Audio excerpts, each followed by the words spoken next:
Hello' friends, ভালে আছেনে আপোনালোক?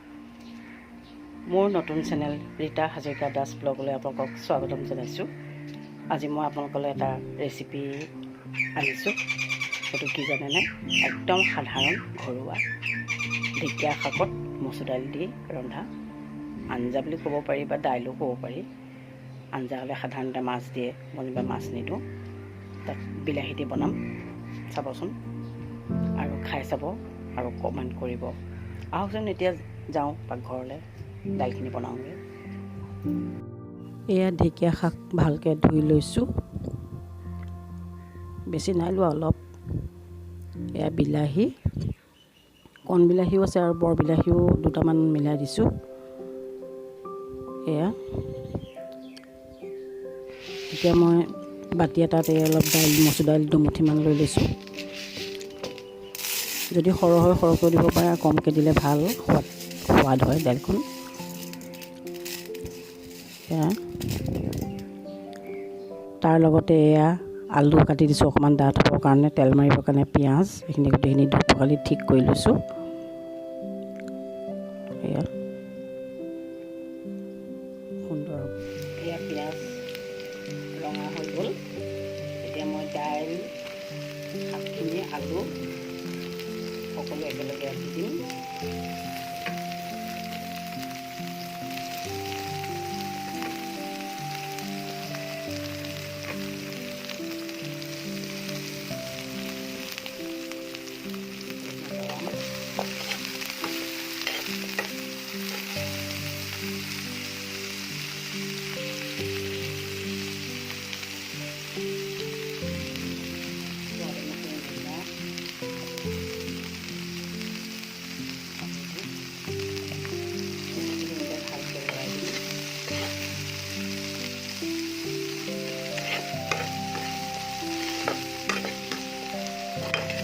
ইতিমধ্যে আমাৰ এইখিনি গোটেইখিনি ভজা হৈ গৈছে।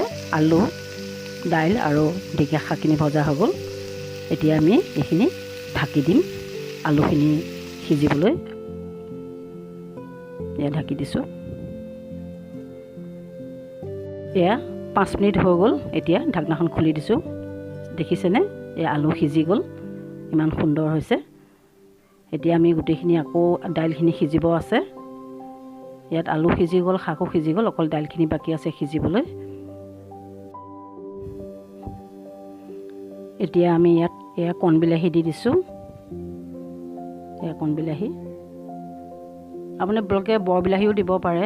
মই কাটি থৈছিলোঁ, বৰ বিলাহীখিনি আঁতৰাই দিলোঁ। কণ বিলাহী যিহেতু অলপ বেছিকৈ আছিলে, কণ বিলাহীকে দি দিলোঁ। এতিয়া গোটেইখিনি ভালকৈ লৰাই দিব।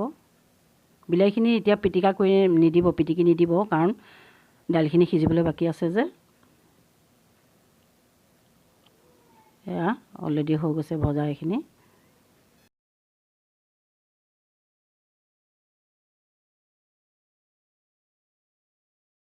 এয়া দেখিছেনে? তেলত গোটেইখিনি ধুনীয়াকৈ ভাজ খাই গৈছে। এতিয়া আমি ইয়াত পানী ঢালি দিম জোখৰ অনুসৰি। বস্তুটো অলপ পাতলা হ'লে ভাল হ'ব, আপোনালোকে মন কৰিব। শাকখিনি আৰু দাইলখিনি চাই জোখত পানী দিব। এয়া পানী দিছোঁ, অলপ সিজিবলৈ দিম।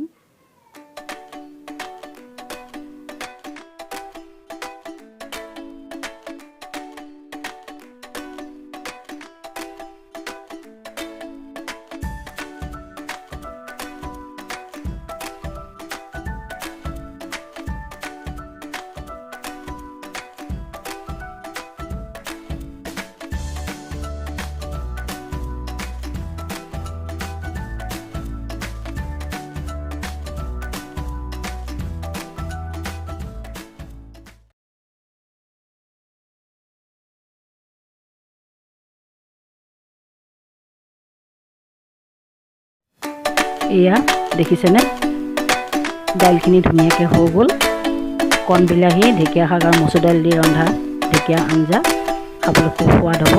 আপোনালোকেও বনাই চাব, খাব আৰু মোলৈ কমেণ্ট বক্সত কমেণ্ট কৰিব কেনেকুৱা পালে, আৰু ছাবস্ক্ৰাইব কৰিবলৈ নাপাহৰিব। ভৱিষ্যতে মোৰ ধুনীয়া ধুনীয়া ৰেচিপিবোৰ আপোনালোকে চাই থাকিবলৈ পাব। আজিলৈ আহোঁ, ধন্যবাদ। আকৌ অহা ৰেচিপিত আপোনালোকক পুনৰ লগ পাম।